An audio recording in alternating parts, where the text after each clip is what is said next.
Bante Ni Hao Tong Xiumen Hao Wo Shi Hao Yong Wo Shi San Sui Zhu Zai Ao De Li Ya. Hello everyone, today is passage number 36 from the Jing Yue Dhamma Book 2 Collection.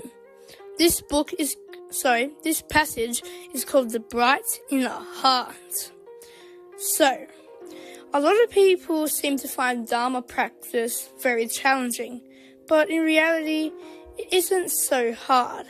Examples of this are people who have attained good karmic conditions from the past get a chance to study Buddhism. For example, Buddha's son, who attained Arahat at 9, and some other people who attained Arahat in less than 2 years. And a lot of people also see Dharma practicing as a disadvantage, as a way to take up time. And in the beginning, I also saw it like that. When we practice Dharma, we meditate. When we meditate, we're wasting time not studying, not doing the things we want. And I saw it as ineffective, unhelpful, and a waste of time. But I started noticing in Mum that when she practiced Dharma and did meditation in the morning and afternoon classes, but also in her free time, her work was more direct. She was able to get her work done more effectively and get more done in a small space of time. So that's when I realized Dharma practice truly is helpful and it truly is good for you. And from that day onwards, I was definitely more accepting of Dharma practice, and especially now, after going to Malaysia multiple times this year, I've become much more open to doing meditation regularly. And now I'm doing around 15 minutes meditation in the morning, and that's been a bit exaggerating, probably more like 10, and about 20 minutes in the evening. And when people see it in a negative manner, they are very firm on their belief, and not even firm, but stiff. They do not want to change, and when they are not open to that change, then it becomes very hard to guide them on the right path, to show them the right path. And also, when we receive guidance and advice, this is another way of obtaining happiness. So when a person is not doing the good things, they're watching porn, just playing video games, using drugs, that's another way of getting happiness, getting on another high, overdosing on drugs. That's one way to get happiness. But is that necessarily the right way? No. So what we can do is we can rewrite our dopamine to make studying and other things much more effective, and we enjoy it much more.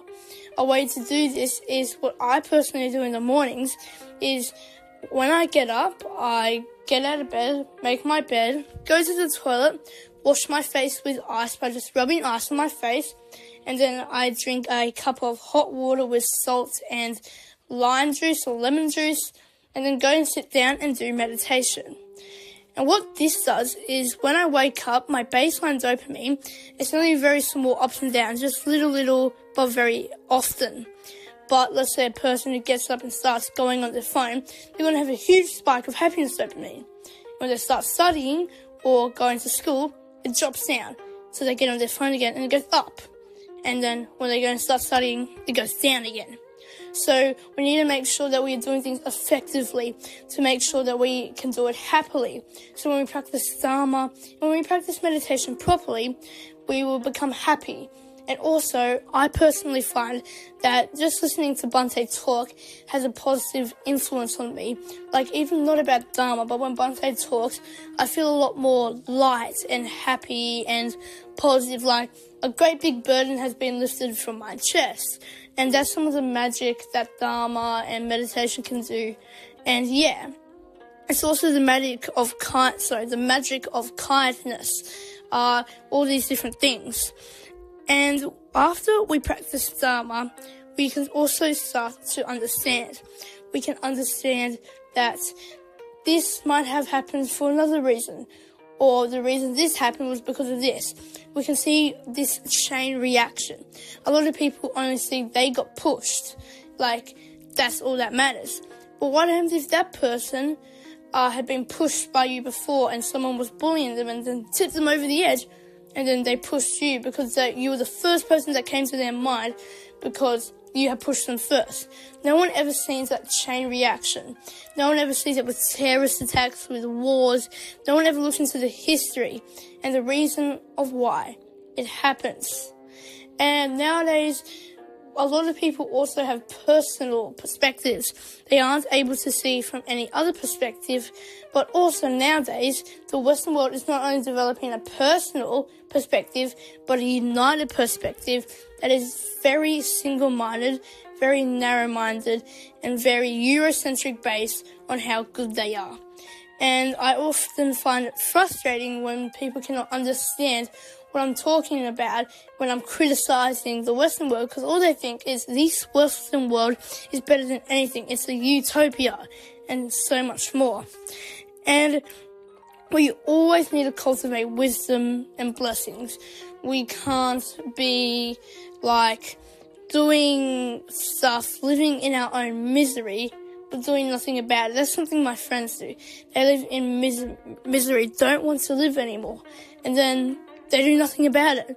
But if I have gone into that stage, and I have gone into that stage before, what I do is I do something about it, and now I'm out of that stage, and I try to help them, but they just refuse to learn. And also, there is a lot of evidence of what blessings and offerings can do. An example is our dad might have had a type of cancer. There was basically a 1 in 8 chance of him not having this cancer. So they took it the first time after we had done some offerings to Bante, and it said he didn't have cancer. And then they did it again, it said he didn't have cancer. They did it, I believe, 5 separate times, at all times didn't test for cancer. So that's one example.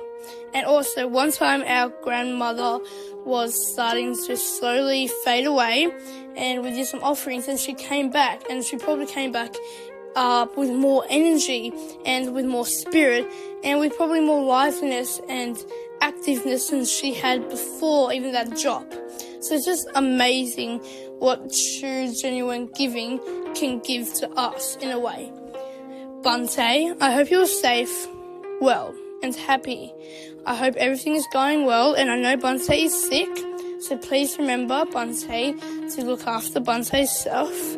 And I hope all the Tongsho are safe, well, and happy, and that everyone is having a good day. Sisia Bante, Sisia Tongsho, Sadhu, Sadhu, Sadhu.